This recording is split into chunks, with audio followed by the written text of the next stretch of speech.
paid much attention to the ship designation NCC-1031, and while you see some of those guards with the black badges, it was like, something's going on there. Interested in knowing what it is.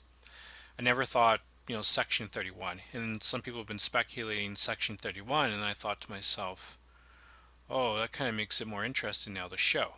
But then I'm kind of like, I guess it spoils it if it turns out to be like a beginning of Section 31, right? But there's also been talks about what timeline is it. Can't be original timeline, it has to be the Kelvin timeline or blah blah blah, or is it something different, or they're not following canon and all this other stuff. I'm like, whatever. The clip there, I clipped off the part because then when I was clipping it, I noticed, oh, you can see the 1031 right before at the back of the ship, and then when it goes to the top or the front of the ship, you can then see the saucer part. You can see the ship designation, blah blah blah, yada yada. Is it section 10? Is it section 31? I don't know if it was just dash 31 or dash S31. Okay, but 1031. It's like is there 10 in relation to section 31? Like section 31's popped up here and there in the various Star Trek franchises, wearing different outfits. I can't recall them ever wearing a black badge, but some speculate, because there's been section 31, they wear black badges. I just remember like black outfits, or they're kind of seedy behavior, because they're in the, there's no Starfleet intelligence, right? There is an official Starfleet intelligence. If I remember correctly, there isn't. There's just Starfleet. And then Section 31 is Starfleet intelligence, unofficially, that doesn't exist, that does bad things in the name of the Federation. Also, the theme song is kind of starting to warm up to it. When I first heard it, I'm like, this isn't Star Trek-y at all. But Enterprise theme song, the Rod Stewart song, isn't Star Trek-y either. And then it took me a while to warm up to the Rod Stewart song. And then their second season, they changed it up a bit, which I also liked as well. But at first, it took me a while to warm up to Rod Stewart's song. And the Star Trek theme here for Discovery, it's not Star Trek-y, but it's more Star Trek-y than just the Rod Stewart song, because there's some Star Trek stuff in it, but then it goes off these other this other tone of music, whatever the fuck you want to call it, beats or whatever.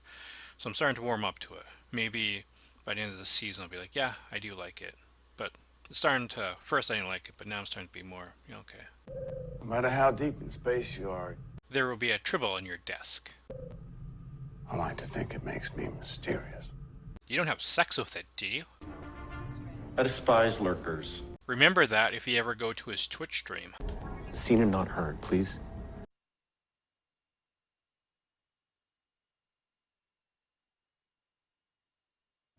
At the quantum level, there is no difference between biology and physics. No difference at all. And you talk about spores. What are they? They are the progenitors of panspermia. They are the building blocks of energy across the universe. Physics and biology? No. Physics as biology. All right. Is exactly what I said when I heard that. Am I talking too loud? I would like to extend an official invitation to you to join the Discovery and be a member of our crew. Sir, I've been court-martialed and convicted. Don't worry about Starfleet. They gave me discretion to fight this war however I saw fit. I'm not here by accident. I think you brought me here. I think you've been testing me. You're developing some kind of experimental technology. Some kind of spore-based biological weapon. A kind of weapon that is explicitly forbidden by the Geneva Protocols of 1928 and 2155. And you need someone to help you. Enter me. A mutineer who intended to wage unsanctioned war on the Klingons. And someone who would presumably do anything to get out of their life sentence in prison, including illicit weapons tests. I know who you are, Michael Burnham. I know exactly who you are. I know you love being right. But I suspect that you hate being wrong even more. So let me stop you going down a path you'll regret.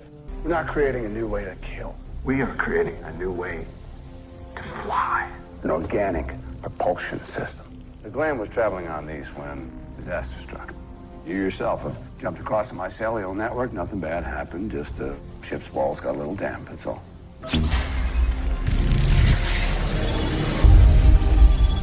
Blink, you're in the lorry. Blink, the moons of Andoria. Blink, you missed Romulus. All those planets, all those places, all those species, seen and yet to be seen. Four things to go over there. First, I thought it was obvious that he wanted her from the start. Then again, we have, as the viewer, a bird's eye view of what's going on, and the character is written not to figure out until the end, I suppose. But there's also the fact that in our real lives, we don't see the entire picture, right? So I guess it's plausible she didn't figure out until the end. Second thing is, we know that the bioengine thing's not going to work, at least in the original timeline. If this is the Kelvin timeline, maybe it does work, or maybe they're just not going to follow canon.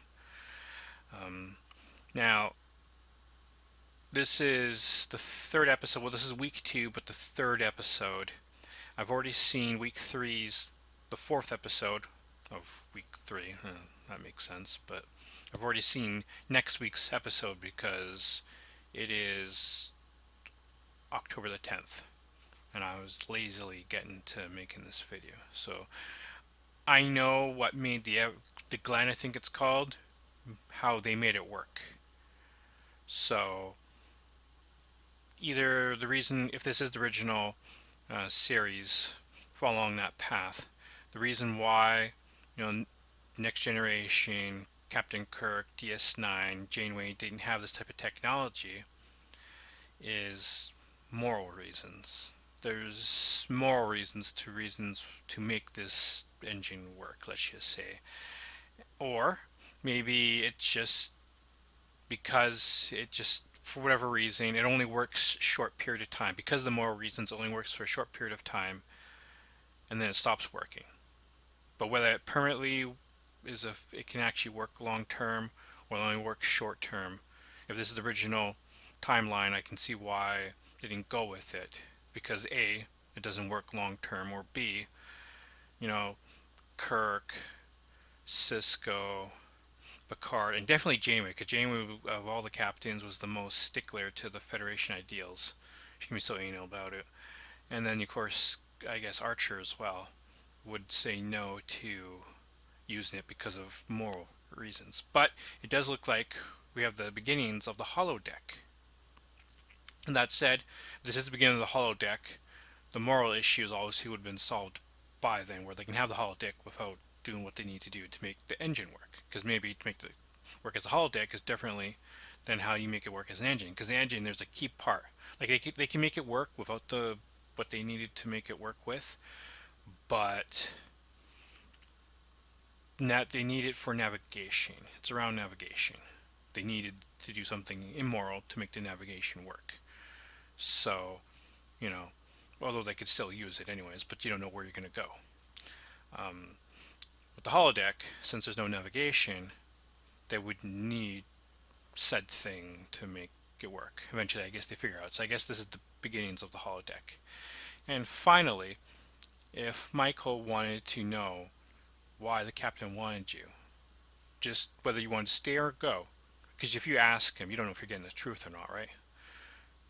Just leave, and you'll get your answer. You'll know then, because you're the captain of the U.S.S. Discovery, and there's two reasons why. There's only two explanations why you get Michael.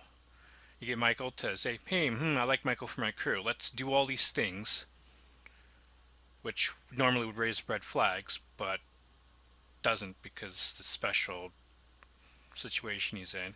To get Michael here, do all these things. Michael says no, and you're like, okay. Or it's, you do all these things to get Michael. Michael says no, and you say, no, your ass is staying here. I did all this shit to get you here. So, either he was going to let you go, or he's going to keep your ass, force you to stay. He's only asking you, do you want to stay, because that means this person wants to stay and they're cooperative and all this stuff, versus you force them to be there against their will. Now, Section 31's done shit like that in the past.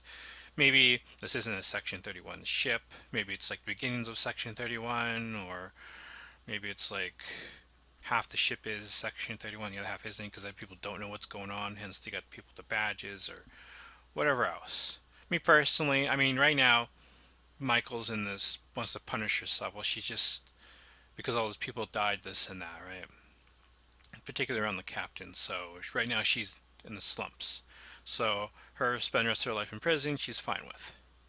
But if that ever went away, she'd be, oh fuck, I should have taken the deal, right? And plus, when you take the deal, see, for me, I would take the deal. But then again, I don't feel the way Michael felt. But I would have to logically think about this. Like, emotionally, I don't want to take the deal because I want to go to prison to do my time for whatever happened. But logically, well, one, if emotionally you change your mind, because emotions come and go, really happy, really angry, this sad, blah, blah, blah, right? You can be, oh, fuck, I should have took the deal. Plus, you can do things to make up for the guilt that you feel. Even though I personally don't blame Michael for it. It's not Michael's fault the way the war started. Our new guests settled in? Aye, sir. Snug as a bug in a rug. And I think we will spend some time together this evening. When I first saw that, I was like, are those two a couple? And what, she did well, so as a reward, they're going to spend time together? As it turns out, that's not the case, but it's just when I first saw that. Because the way they looked at each other, you know, he turns at her, the way he says it, he looks at her, she looks back at him like, oh, something's going on between those two.